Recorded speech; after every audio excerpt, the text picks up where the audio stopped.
Millions of Americans welcome these game show legends into their living rooms every week.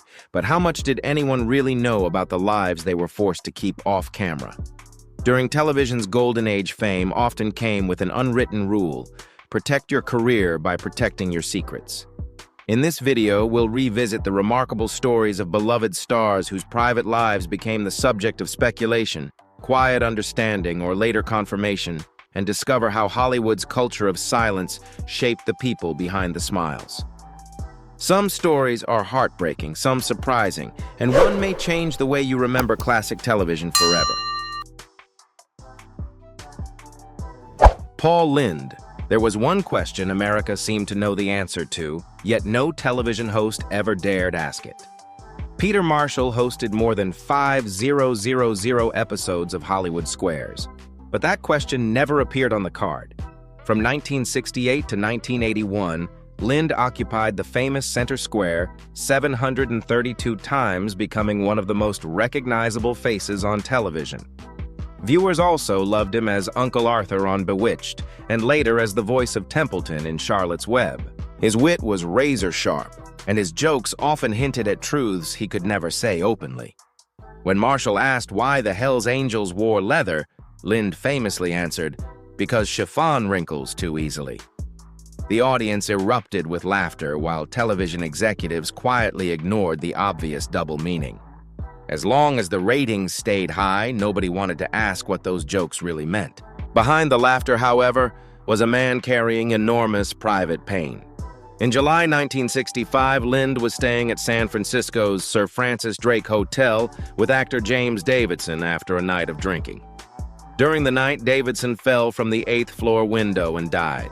Newspapers dismissed him as merely a friend, but those close to Lynde later believed the tragedy and the constant pressure of hiding his true identity left emotional scars that never fully healed. As the 1970s progressed, his alcohol dependence grew worse, and the warm, quick-witted performer audiences adored became increasingly troubled away from the cameras. On January 10, 1982, Paul Lynde died of a heart attack at his Beverly Hills home at just 55 years old. Obituaries celebrated the laughs he gave America, yet rarely acknowledged the burden he carried every week in that center square, a man allowed to joke about the truth, but never free to speak it aloud. Charles Nelson Reilly, the verdict, seemed to be delivered before his television career had even begun. In the 1950s, an NBC producer reportedly told the young actor that the network did not put queers on television. It was the kind of statement that ended many careers before they ever started. Reilly spent the next 5 decades proving just how wrong that prediction was, becoming one of the most familiar and beloved personalities in American television. Born on January 13, 1931 in the South Bronx, Reilly survived the devastating Hartford circus fire at just 13 years old, an experience that stayed with him for the rest of his life. He went on to win a Tony Award for How to Succeed in Business Without Really Trying, built a respected career as a Broadway director and acting teacher, and became unforgettable as the quick-witted panelist on Match Game from 1973 through 1982. His oversized glasses, colorful scarves, and sharp sense of humor became his trademark. He often joked about being butch, turning the expectations of the era into part of the act while rarely discussing his private life directly. Away from the cameras, Reilly shared a quiet life with his longtime partner Patrick Hughes III, whom he met while working on Battlestars in 1980. The couple remained together for 27 years. Although Reilly did not openly discuss being gay until his acclaimed one-man show Save It for the Stage in 2000, he later insisted he had never deliberately hidden who he was. He died from complications of pneumonia on May 25, 2007, at the age of 76. By then, audiences had understood the truth for years. Television welcomed the performance long before it was ready to welcome the confession.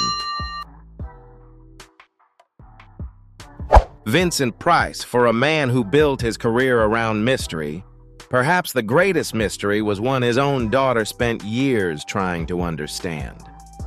To moviegoers, Vincent Price was the elegant face of classic horror, a respected art expert, a familiar panelist on Hollywood Squares, and the unforgettable voice heard on Michael Jackson's Thriller. But behind that polished public image was a private life that even those closest to him could never fully explain. Born on May 27, 1911 in St. Louis, Missouri, Price studied at Yale University before continuing his education at London's Courtauld Institute of Art. Over a career spanning more than 5 decades, he appeared in well over 100 films and became one of Hollywood's most recognizable voices.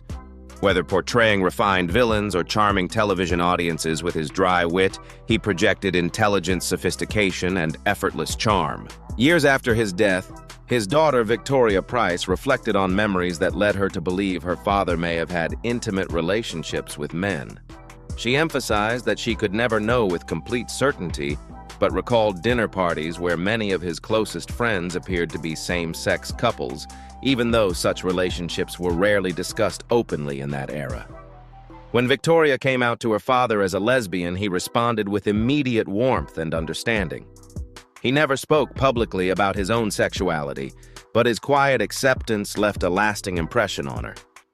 Family friend Roddy McDowell later suggested that many people of their generation simply lacked the vocabulary to describe bisexuality or sexual identity as openly as later generations would. Vincent Price died of lung cancer on October 25, 1993, at the age of 82. He left behind 3 marriages, an extraordinary collection of art, and one of Hollywood's most enduring legacies. His performances were unforgettable, while the truth about his private life remained known only to him. His daughter could only piece together the story from the traces he left behind. Roddy McDowell. There was one question Hollywood seemed to agree should never be asked too directly. For decades, it lingered in conversations behind studio doors, understood by many but rarely spoken in public. McDowell arrived in Hollywood as a child, winning audiences at just 12 years old in How Green Was My Valley. From that moment on, he became one of the industry's most dependable and beloved performers, building a career that lasted more than 6 decades. He appeared in everything from Planet of the Apes and Bedknobs and Broomsticks to Fright Night, later lending his voice to A Bug's Life. Television audiences also enjoyed seeing his quick wit during 28 appearances on Hollywood Squares. Throughout his career, Hollywood insiders widely regarded his sexuality as an open secret. He was frequently linked to relationships with other men, with actor Montgomery Clift often mentioned among those close to him, though McDowell never publicly confirmed such reports. One writer described him as openly closeted, someone whose private life was well known within the industry, but rarely discussed outside it.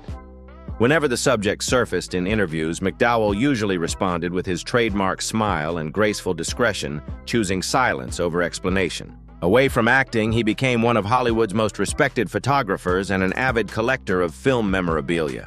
In 1974, the FBI raided his Studio City home and temporarily seized thousands of rare films and photographs during an investigation into imported prints.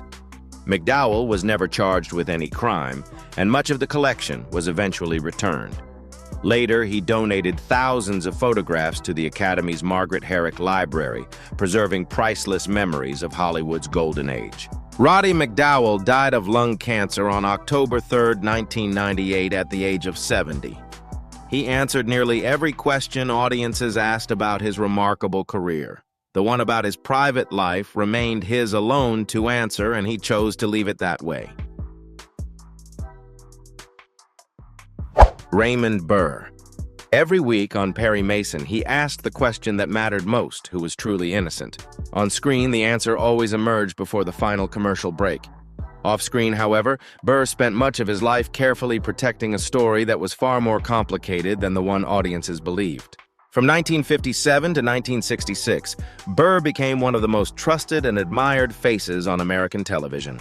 His calm authority as Perry Mason made him a household name, and millions welcomed him into their living rooms each week. Yet behind that reassuring image, he crafted a deeply private personal history.